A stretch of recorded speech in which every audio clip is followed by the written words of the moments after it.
Hello, Al Pals. This is Big Al, and welcome to Big Al Presents. And today, Big Al presents Big Al's favorite film and TV weapons that aren't a lightsaber. As many of you know, I love a good medieval type weapon or a fantasy weapon.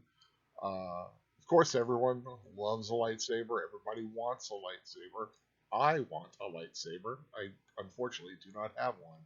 After all these years of being a Star Wars fan, I do not have one. I am also not including in this category weapons like blasters, Zat guns from Stargate, or phasers, or anything like that. This is basically your edged weaponry. Um, and there's also kind of a subtitle for this little presentation. It's film and TV replicas I'd want on my wall. If I had the money and the space, I would love to have replicas of all of these weapons to hang on my wall.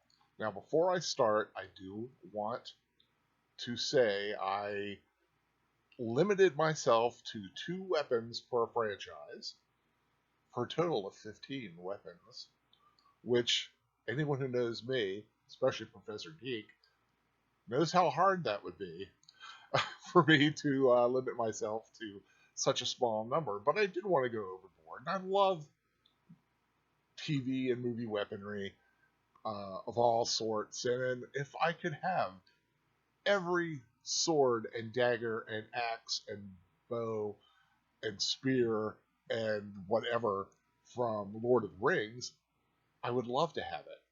But I would be here all day. So let's get started with the number 1 weapon on my list, and after that it's kind of just a free-for-all. The most beautiful weapon I have ever seen on screen is from Conan the Barbarian, and it is not the Atlantean sword, as many people think. It is Conan's father's sword, the sword that was shown being made at the beginning of the film. It is, to this day, one of my favorite weapons. I love the look. It screams barbarian, screams northern barbarian, aka Viking, a little bit, in its presentation. I just think it's a gorgeous weapon. I love the deer skull and antler motif in the crossguard, and God, I would just love to look at that every day when I woke up and see it hanging on my wall. That being said, also from Conan, I have to include the Atlantean sword because it is a beautiful sword. It is the definitive sword from that franchise, although it did change a little bit between Barbarian and Destroyer. But that's that's minutia. A beautiful sword in and of itself, wielded by the Sumerian, soon to be one day to be king by his own hand.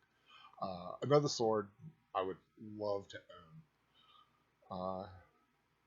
To our next weapon from Lord of the Rings, perhaps a surprise to some people, but it is the sword of King Theoden of Rohan. I believe it is called Haradrim, and once again, it's the Viking motif that won me over. I love the horse motif with the slight Celtic Viking look to it. It's a beautiful, beautiful blade that looks tough, and if I were a king, it would definitely, I think, be worthy of being wielded by a king. And the second weapon from Lord of the Rings, some may find a surprise because as much as I do love the Vikings, of the Viking stuff, and this one does have it, I gotta love a dwarf too. Uh, I love Gimli's double-bladed axe, the the monster axe that would basically strike fear at anybody. If you really knew how to use this thing, it would be a devastating weapon. But I love the dwarves. Always have. My first D&D character was a dwarf, and he wielded an axe. Unfortunately, it wasn't a double bladed axe, but nonetheless, I love this weapon. And like I said, these two weapons are my favorites from Lord of the Rings. But I love Glandring, I love Narsil and Andoril and the Witch King's Blade and Sting and all the others, and I would love to have every one of them. But like I said, we'd be here all day if I went on with that.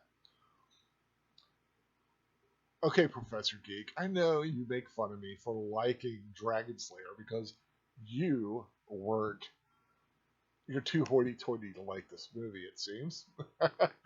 I know, just kidding. But I do love this movie, and I love the spear Sicarius Dracorum in it, the Dragon Slayer spear that Galen wielded when he went up against Vermithrax Pejorative. Next is Highlander and the sword of Ramirez initially, Sean Connery's character, but the sword of Connor McLeod.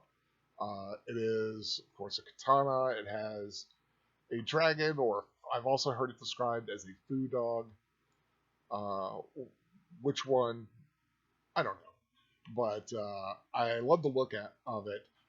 Now, I did not include in this list the sword of Duncan MacLeod from the Highlander TV series because I already own it.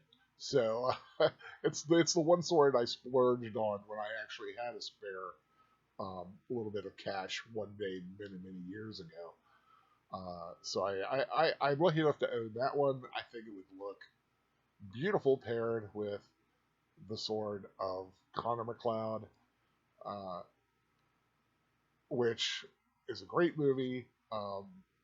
I like to forget anything else exists except for the TV series, which I did like. The other films, not so much, but the original film, just fantastic. Crawl. Okay, this is the first non-sword or axe on the list.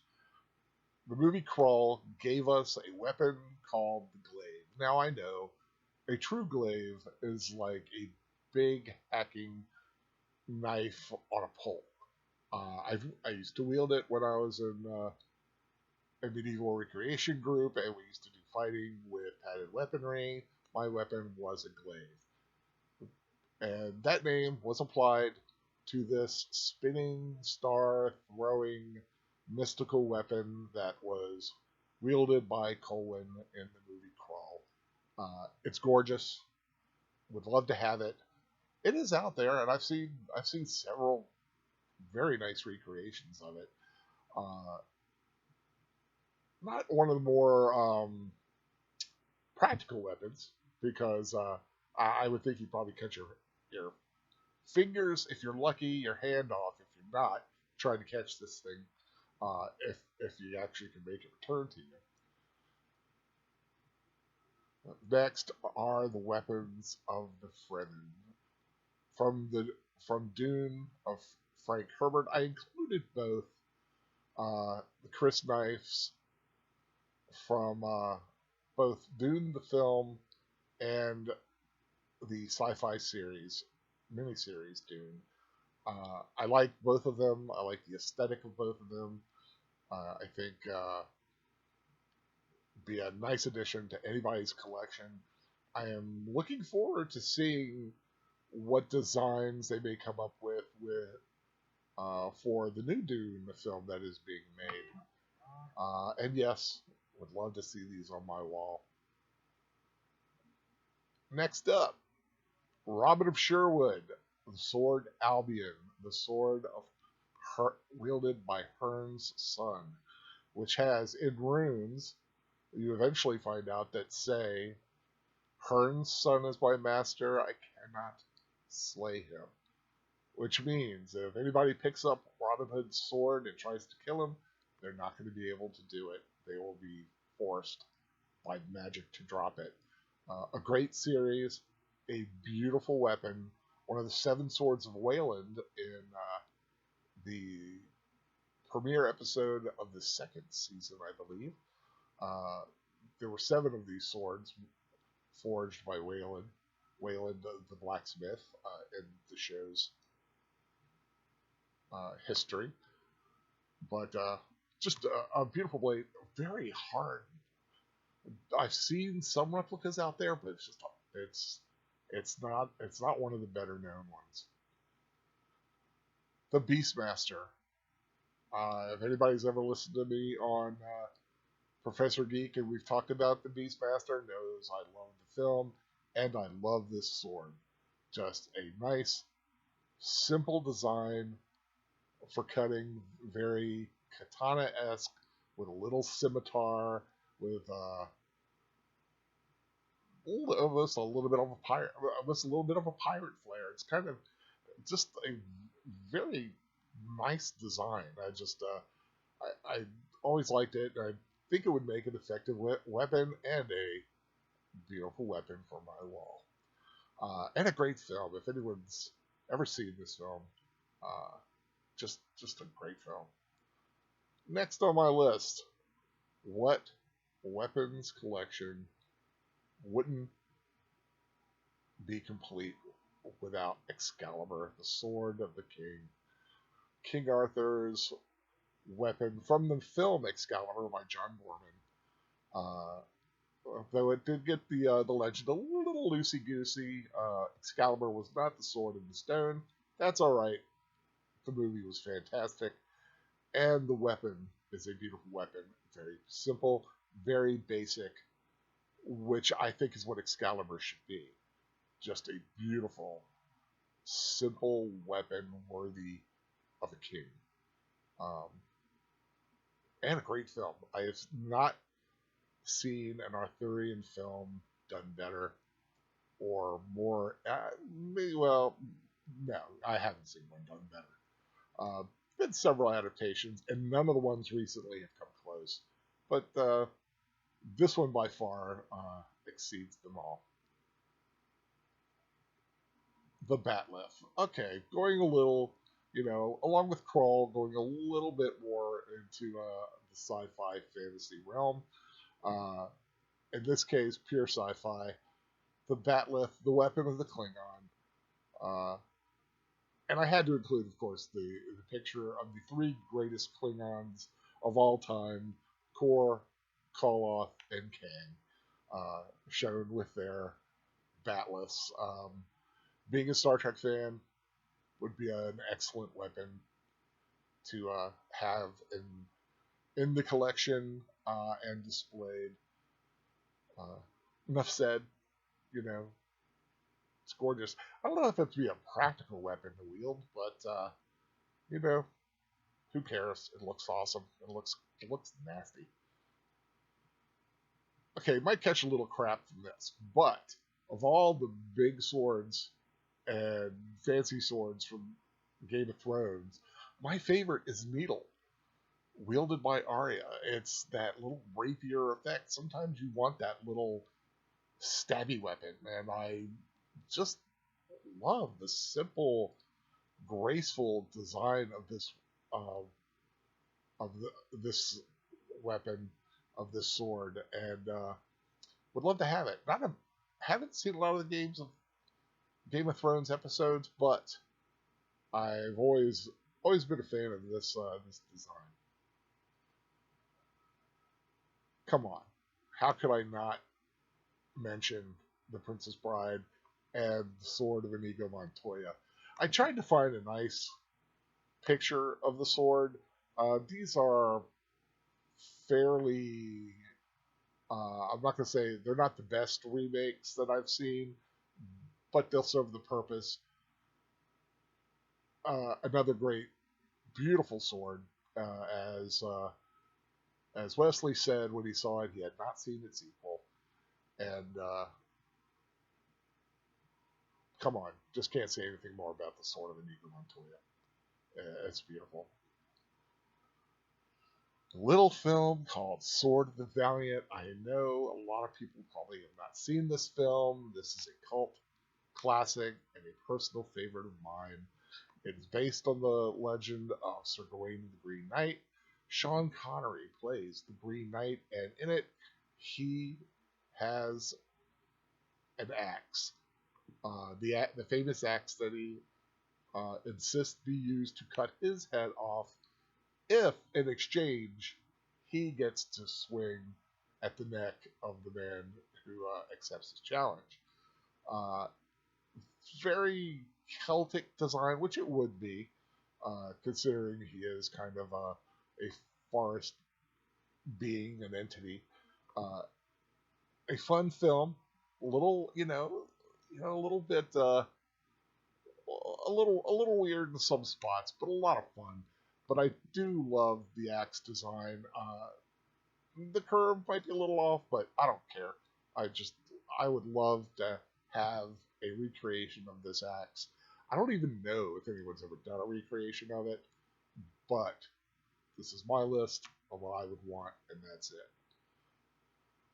Now, I know I've mentioned a lot of swords and weapons that are my favorites, and the ones that I just went by are absolutely, if I could have 15 and only 15, those are on the list. But I really couldn't stop there. So I came across a few weapons that I just don't get why they exist. Now, I'm not saying I wouldn't want them just to have them for the sake of conversation, but I just wanted to comment on some of the sillier weapons that I think exist, or some of the uglier weapons that exist for some reason or another. And the first one, and I might get a lot of crap for this, it is the scythe on Buffy the Vampire Slayer, the weapon that she got in the seventh season. That thing is a hideous design. I mean, look where they placed that mace, uh, like flanged thing, right above the stake and the handle. And I'm thinking you're gonna cut yourself up if you're wielding this. Of course, yes, she's a Slayer and has special skills and can probably withstand it, but still, I don't like it. And half the time, she's grabbing it right behind the axe blade. So I don't know.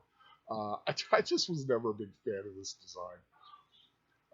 Okay, Harry Potter. I get you a lot of crap for this one too. The Sword of Gryffindor, Harry Potter. It looks like a $3 plastic replica that you would find on the shelves of Walmart in the Halloween section. I just was never a fan of it. It just looks like a cheesy toy, not even a good toy, but a cheesy toy, and I don't know, it just not a fave. Like I said, I'd rather just have a good magic wand from Ollivanders, and I'd be happy. I would not need this. Red Sonja. Oh, they tried to make a good Red Sonja film. They didn't. Unfortunately, it is a cult classic, sort of. It's kind of fun to watch on a bad movie night, and but the sword that she picked is just hideous. I mean, look at that big crescent thing right above the Quillian. It's just ugly. It would be so impractical. It would be heavy at that point. It would throw it off balance. And and also it didn't help that it was a crap movie. I will say that the sword that Arnold is wielding in the poster, I think his name was Caladan. I don't quite remember, but the sword he had, I actually kind of like. Not one of the better swords, but it was better than the one she had. And probably the most atrocious fantasy weapon of all time. If you have never seen The Sword and the Sorcerer, you must. One, it's a fun film. Uh, and for you guys, it has some special special things recommending it. But let's just say it is a lot of fun. But the hero weapon is a tri-bladed sword, which looks like it was cut out of aluminum with a hacksaw. It's ugly. It shoots two of the blades off and leaves you with the one weapon. But you can, of course, swing it with all three if you happen to be a hero. And of course, it looks like it's made of aluminum. But if this were a real sword, it would be impractical, beyond impractical. And I just don't see this thing being able to fire its blade. It's just a hideous blade. I mean, look at it. I'm going on just so you can look at this thing. It's hideous. But if you want to laugh, watch the film. The weapon is just atrocious. The film is a lot of fun. As it says, a lusty epic. Yes, of revenge and magic. Dungeons and Dragons, wizards and witches, damsels and desires, and a warrior caught between the sword and the sorcerer. Yes, a lot of fun. But that's all. I just wanted to share and have a little fun. I would love to hear what some of your favorite movie weaponry is. Like I said, not including a lightsaber or a gun or a laser pistol or a blaster or a phaser or whatever. Put it down below. Uh, hit subscribe if you haven't hit. If you're not subscribed, spread the word. I hope you enjoyed this video. It's been a lot of fun for me to kind of go through all the uh, all the great film weapons that I've loved throughout my life. And like I said, if I had my fantasy man cave, I'd have one wall dedicated to all kinds of weapons from different movies. But until next time, take care and have a great day.